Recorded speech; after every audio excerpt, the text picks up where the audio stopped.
Hey everybody, welcome to Beaming Notes, and today we're going to look at the summary of the poem Enterprise by Nissim Ezekiel. Setting of the poem. This poem is set en route a pilgrimage undertaken by the poet and some of his fellow men. The journey is full of difficulties and obstacles. The bulk of the poem's content focuses on this treacherous landscape through which the pilgrims travel. Summary, lines 1 to 5. It started as a pilgrimage, exalting minds and making all the burdens light.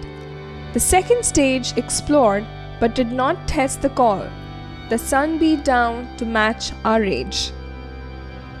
The poem consists of 30 lines in total. These lines are not divided into stanzas. Here they are divided into meaningful segments in order to make the poem easier to follow and understand. In these lines, the poet describes the beginning of the pilgrimage undertaken by him and a few others.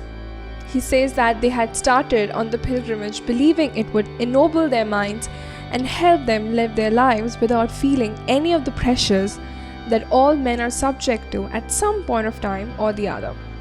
In the second stage of their pilgrimage, they questioned whether they had really heard the call from God asking them to make such a journey, but it couldn't dissuade them from continuing on the pilgrimage. They were still spirited enough to walk ahead. Their fervent passion was only equaled by the heat of the blazing sun in the sky. Summary, lines 6 to 9. We stood it very well, I thought, observed and put down copious notes on the things the peasants sold and bought, the way of serpents and of goats. In these lines, the poet says that he and his fellow pilgrims bore the heat of the sun without much difficulty. Then, in the course of passing through the route of pilgrimage, they watched everything around them very carefully and noted down everything that they thought was important. They wrote about what kind of goods were bought and sold by farmers, and also about the habits and habitat of such creatures like the snake and the goat. Summary, lines 10 to 15. 3 cities where a sage had taught, but when the differences arose on how to cross a desert patch, we lost a friend whose stylish prose was quite the best of all our batch. A shadow falls on us and grows. In these lines, the poet says that he and his fellow pilgrims passed through 3 cities where one particular sage had taught some wise lessons. However, very soon, this pleasant part of the journey was at an end. The pilgrims were confronted by an arid desert, and they could not agree on the best possible way to traverse that landscape. As a result of quarrels on this subject, they lost the most erudite member of their group, whose prose writing was praised by all. After this, all the remaining pilgrims started to feel more and more disappointed. Summary, lines 16 to 19. Another phase was reached when we were twice attacked and lost our way. A section claimed its liberty to leave the group. I tried to pray. In these lines, the poet describes the next phase of the pilgrimage. He says that they were faced with attacks twice and then they got lost. Finally, one part of the group decided to go their own way. By this time, the poet was so much in despair that he had started praying for a way out of the situation. Summary, lines 20 to 24. Our leader said he smelt the sea. We noticed nothing as we went. A straggling crowd of little hope, ignoring what the thunder meant, deprived of common needs like soap. In these lines, the poet says that since they were traveling through the desert, they were hoping they would find some water soon, and at that time, their leader thought he could smell the sea. However, the rest of the pilgrims could not depend on his words and walked forward very slowly, sometimes lagging behind.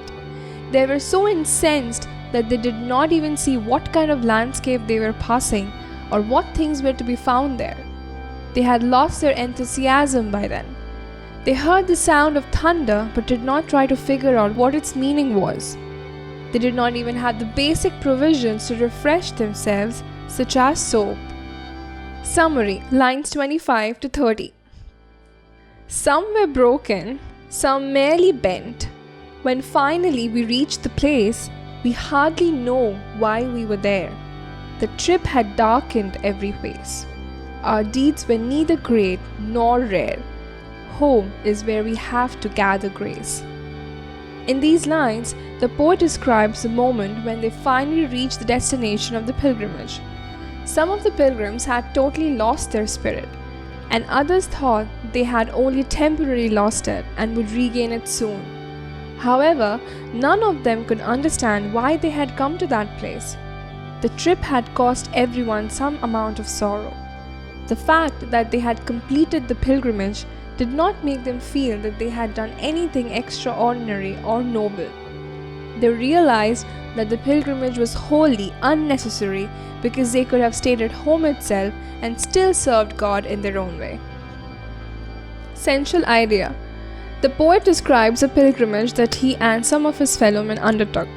They were very enthusiastic at the beginning of the journey, and they had no doubt that they would succeed in reaching the destination easily. However, they were soon confronted by many difficulties, such as the blazing sun, the arid desert, and attacks from different quarters.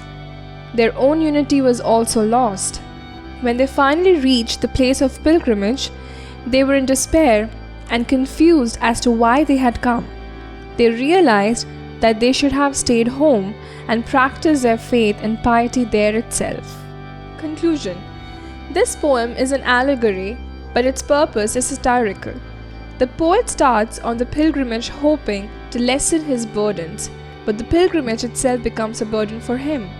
The pilgrimage is undertaken precisely to show how futile pilgrimages are. The message the poet gives us is an important one. It can be summarized in a quote from George A. Moore. A man travels the world over in search of what he needs and returns home to find it. Ezekiel's point is that man searches for faith through pilgrimages and comes to find that it was available at his home all along.